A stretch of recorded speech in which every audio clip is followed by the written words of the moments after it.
Tole galatooma. Jilli kun egaa qaama sochii dinagdee biyya keenya keessatti taasifamee fi poolisii yookiin tarsiimoo dinagdee jijjiiramee wal qabata. Akka biyya keenyatti akkuma beekamu jijjiiramaasitti haalli dinagdee fi utubaaleen dinagdeen gurguddoon adda ba'aniiru. Isaan keessaa qonnaa fi oomisha irratti dabalatee akka addaatti dinagdee damdaneessa keessatti inni guddaa fi inni ijoodha jedhamee mootummaan irratti xiyyeeffate seektara turizimiiti. Seektara turizimii jechuun daawwachiisuudhaa kaasee hoteelota dabalatee iddoo ga'umsa turistiidhaa mijeessuu dabalatee wantoota kana hojii guddaadha. Rakkoo biyya kanaa dinagdee biyya kanaa jijjiiruu keessatti humna guddaa humna sadaffaadha jedhame kallattii dinagdee damdaneessaa albuudaa fi turizimii dabalatee Dr. Abiy muummichi ministeeraa keenya inisheet kan godhan keessaa qaama kanaati jechuudha. Jilli kunis turizimii irratti xiyyeeffatanii investimentii biyya Itoophiyaa keessatti gochuudhaaf haala mijataa jiru laaluudhaaf kan dhufani. Sooreyyiidha jarreen kun biyya Sudaan keessatti namoota kaampaanii adda addaa qabanidha. Biyya kana keessatti illee dhufanii investi akka godhanii fi turizimii jechuun wantoota adda addaa barbaada. Tokkoon bu'uuraalee misoomaa barbaada. Kun kan mootummaadhaan guutamu haa ta'u iyyuu malee bu'uuraaleen misoomaa kun qofti gahaa miti. Namni iddoo dhaqetti hoteelli jiraachuu qaba, bakki bultii jiraachuu qaba, bakki itti haara galfatan jiraachuu qaba, waan itti bashannanan adda addaa jiraachuu qaba. Namni tuuristiin iddoo dhaqetti bashannanuu qofa osoo hin ta'in maallaqa baasaa bakka itti maallaqa baasu mijeessuun barbaachisaadha jechuudha. Inni kun humna abbootii qabeenyaa biyya kanaatiin qofa miti kan hojjetamu. Abbootiin qabeenyaa biyya alaallee hirmaachuudha qabu. Turizimiin akkasitti guddate. Seektara turizimii bakka tokkotti karaa ijaaranii bishaan galchanii qofa hin ta'u bakka turtii baay'ee murteessaadha. Hoteelli baay'ee murteessaadha. Qaamni daawwachiisu baay'ee murteessaadha. Tajaajilli turistii baay'ee murteessaadha.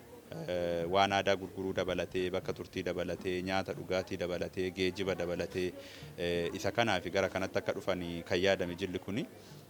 Jilli kun iddoo filatamaa akka Oromiyaatti iddoo ijoodha jennu daawwatu. Iddoo hunda waliin gahuu hin danda'ani. Naannoo sadii daawwatu. Naannoo sadan keessaa bal'inaan kan daawwatamu naannoo keenya har'a Bishooftuudha eegalu jechuudha. Bishooftuu dhufanii carraawwan jiru opportunity turizimiidhaaf seektara turizimii keessatti misoomsuudhaaf jiru ilaalanii hubatanii haala poolisii jiru tarsiimowwan turizimii irratti jiran fedhii mootummaa qabu wantoota kana edda laalanii booda murtee isaanii kan fudhatan haa ta'u iyyuu malee bakkeewwan akka laalanii filataman karaa kana miilan konkolaataadhaan deemu karaa kana hundayyuu kaartumii eegalanii konkolaataadhaan dhufanii haala biyyaa, haala teessuma lafaa, haala qilleensaa, qabeenya jiru, uummata waan kana laalu jechuudha. As keessaa Bishooftuudha ka'u. Bishooftuu jechuun haroo torbatu Bishooftuurra jira. Teessuma addaa kan qabduudha, miidhagina addaa kan qabduudha. Iddoon kunillee bakka investimentiidhaaf baay'ee mijataa ta'edha. Itti aansanii paarkii biyyoolessaa Awaash laalu. Paarkiin biyyoolessaa Awaash bakki teessuma isaatiif bakka baay'ee turistootaaf mijataadha. Haa ta'uuti tajaajila turistii baay'ee hin qabu. Insa akka hubataniif iddoo sanatti carraan guddaan akka jiru akka hubataniif paarkiin sun bineensota biyya kana keessatti argaman biqiloota akkasiitti qaba. Miidhanurraa ga'u malee waan guddaadha of keessaa qaba. Itti aansanii naannoo kibbaa laalanii achumaan mijataa shaalaa naannoo keenya keessaa laalu jechuudha. Akkana naan jedhu bakka destinationidha yookiin bakka ga'umsaa jennuudha malee konkolaataan gaafa deeman wantoota jiru sarara kanarra waan jiru hunda isaa laalu mijataa shaalaa keessaa ba'anii Baale deemanii laalu jechuudha. Baale waan guddaatu jira beekama. Baale gammoojjidha amma baddaa guddaa irratti tulluu diimtuu irratti ga'utu jira. Bakka miidhagaa hedduutu jira. Bakka baay'ee attiraakshinii yookiin miidhagina addaa qabantu jira. Iddoo kana keessaa filatanii bakka itti misoomsuu danda'anitti bakka itti ofiifis biyyas misoomsuu danda'anitti akka hirmaatanii fi gara kanatti kan dhufan jechuudha. Kun gaaffii gaarii dhallee dhugaadha. Biyya ollaati miti biyya fagooyyuu abbootiin qabeenyaa namoonni dhuunfan dhufanii iddoo kanatti investi godhu jechuun akkanatti dhufanii daawwatu jechuun hiikoo guddaa qaba. Hariiroo tokkoffaa hariiroo obbolummaa uumaa deema. Keessumaa Sudaan faana, Keeniyaa faana, Jibuutii faana, Eertiraa faana biyyoota ollaa kana faana hiikoo addaa qaba. Uummanni kun waliin jiraata, wal keessa jiraata, nuti achi dhaqnee jiraannaa sana dhufanii jiraatu, daangaa waliin qooddanna.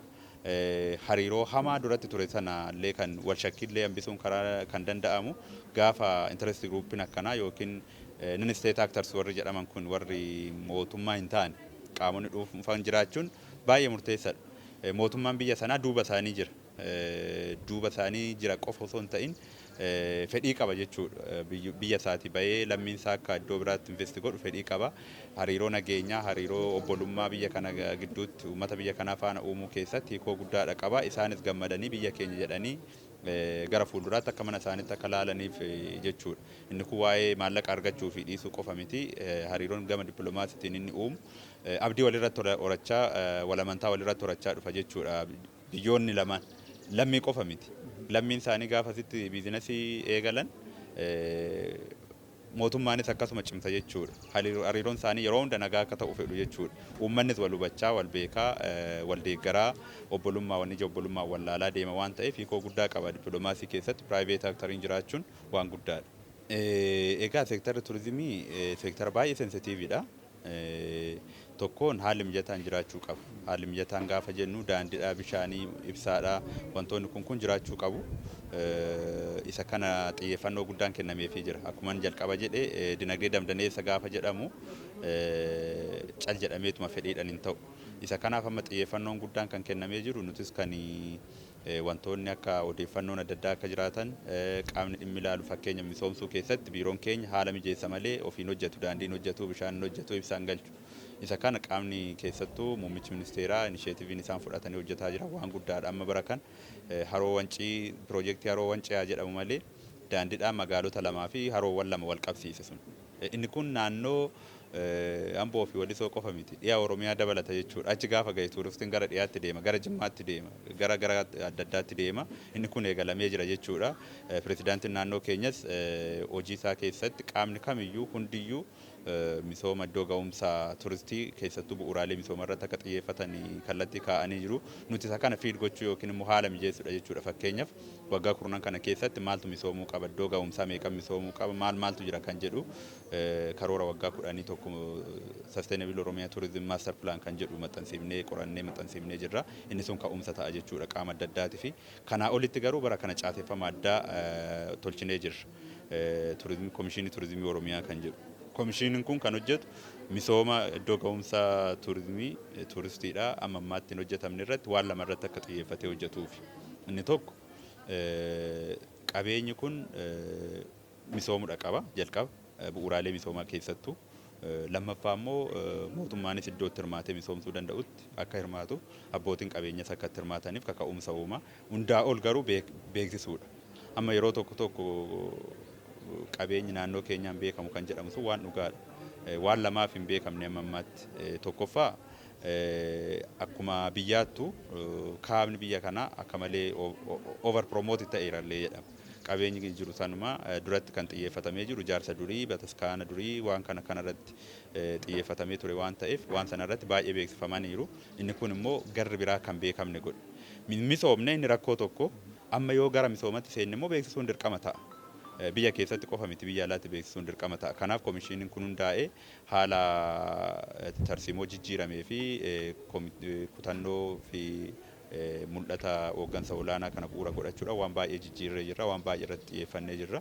Caaseffamni kunis kanaaf hojii guddaa hojjeta jenneeti kan yaadnu.